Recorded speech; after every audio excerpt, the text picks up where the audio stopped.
perdagangan antar daerah atau antar pulau, dan perdagangan internasional. Pada subbab di atas, kalian telah mempelajari tentang keunggulan dan keterbatasan antar ruang dalam permintaan, penawaran, teknologi, serta pelaku ekonomi. Keunggulan masing-masing daerah disebabkan karena perbedaan potensi daerah yang satu dengan potensi daerah yang lain. Perbedaan potensi daerah juga bisa terjadi karena perbedaan teknologi. Tiap daerah memiliki keunggulan komparatif tersendiri. Contoh, Lampung mempunyai keunggulan dalam memproduksi kopi, dan Jawa Barat memiliki keunggulan dalam memproduksi beras.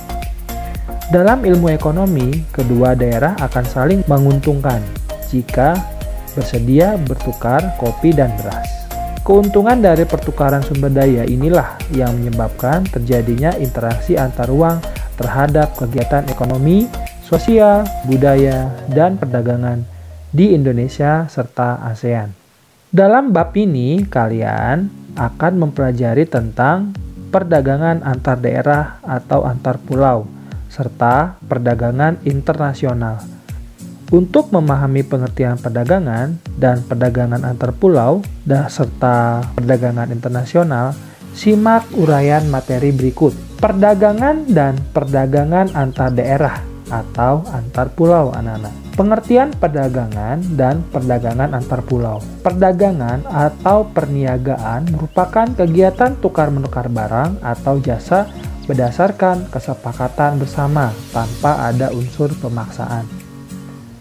Perdagangan antar daerah atau antar pulau merupakan perdagangan yang dilakukan oleh penduduk atau lembaga satu daerah atau pulau dengan penduduk atau lembaga suatu daerah atau pulau lain dalam satu batas wilayah negara atas dasar kesepakatan bersama. Tujuan perdagangan antar pulau yaitu perdagangan antar pulau ini mempunyai tujuan. Yang pertama adalah memperoleh keuntungan. Yang kedua, memperluas jangkauan pasar. Faktor pendorong dan manfaat perdagangan antar pulau atau antar daerah. Faktor pendorong perdagangan antar pulau atau antar daerah yang pertama, perbedaan faktor produksi yang dimiliki. Yang kedua, perbedaan tingkat harga antar daerah. Apa maksud perbedaan faktor produksi yang dimiliki? Faktor yang mendorong perdagangan antar daerah antara lain perbedaan faktor produksi yang dimiliki, terutama faktor produksi alam. Daerah Kabupaten Wonosobo, Jawa Tengah dengan tanah yang subur lebih mungkin memproduksi sayur dan lebih banyak dibandingkan daerah Gunung Kidul yang tidak mempunyai tanah subur. Kemudian, arti dari perbedaan tingkat harga antar daerah, selain perbedaan kekayaan alam, perbedaan tingkat harga daerah juga mendorong terciptanya perdagangan antar daerah. Contoh, daerah yang kaya akan buah durian, harga durian pasti murah, sedangkan daerah yang tidak mempunyai kekayaan alam durian pasti mempunyai harga yang sangat mahal. Manfaat perdagangan antar pulau atau antar daerah. Manfaatnya yang pertama, menyediakan alternatif alat pemuas kebutuhan bagi konsumen.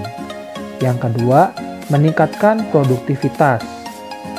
Yang ketiga, memperluas kesempatan kerja bagi masyarakat. Ya anak-anak, itulah rangkaian materi pada perdagangan antar pulau atau antar daerah. Untuk lebih jelasnya, bisa kalian cermati di uraian materi berikut ini.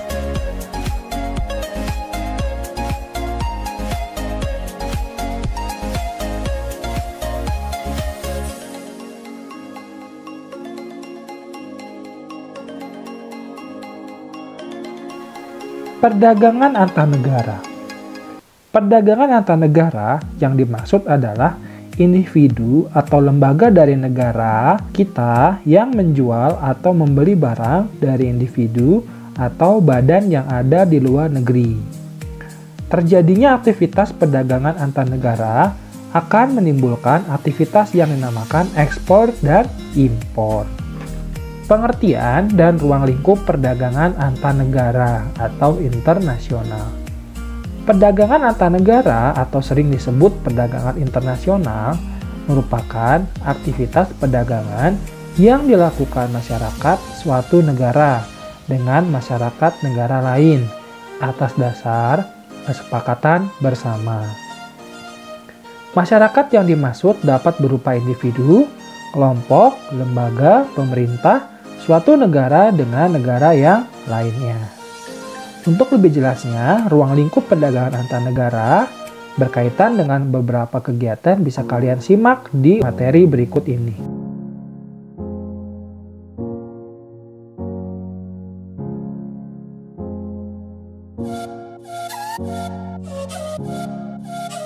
Nah, sekarang kita akan bahas aktivitas perdagangan antar negara. Aktivitas perdagangan antar negara terkait dengan dua aktivitas yang disebut dengan ekspor dan impor. Untuk memahami kedua istilah tersebut, bisa kalian lihat di uraian berikut ini.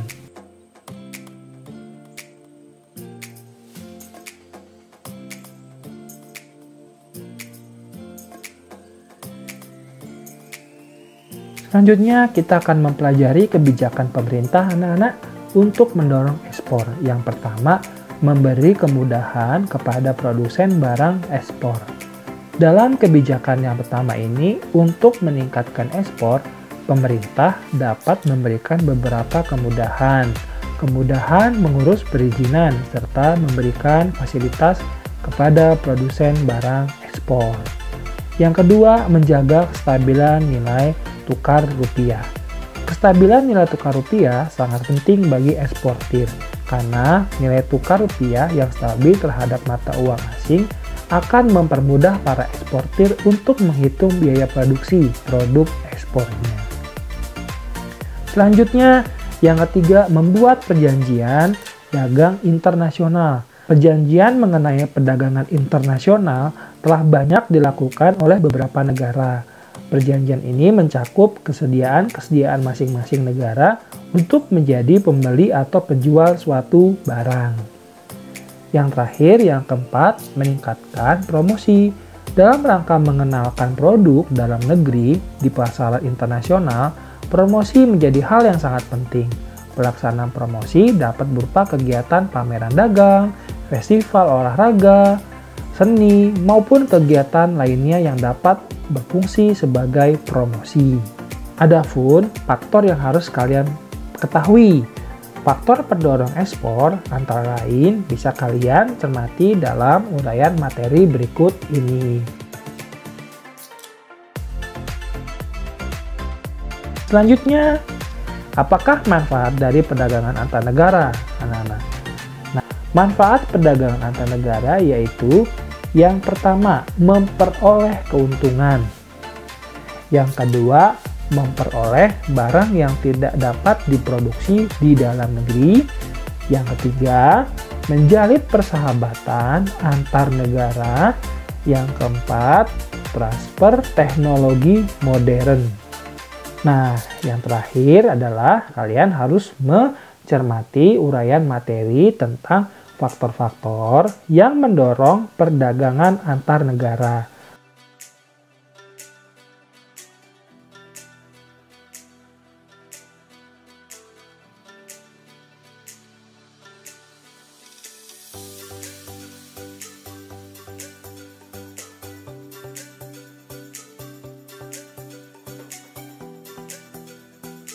Nah, yang terakhir anak-anak adalah perbedaan perdagangan antar pulau dengan perdagangan antar negara.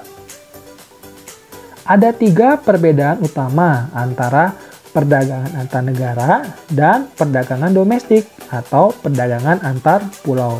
Yang pertama, peluang perdagangan yang lebih luas.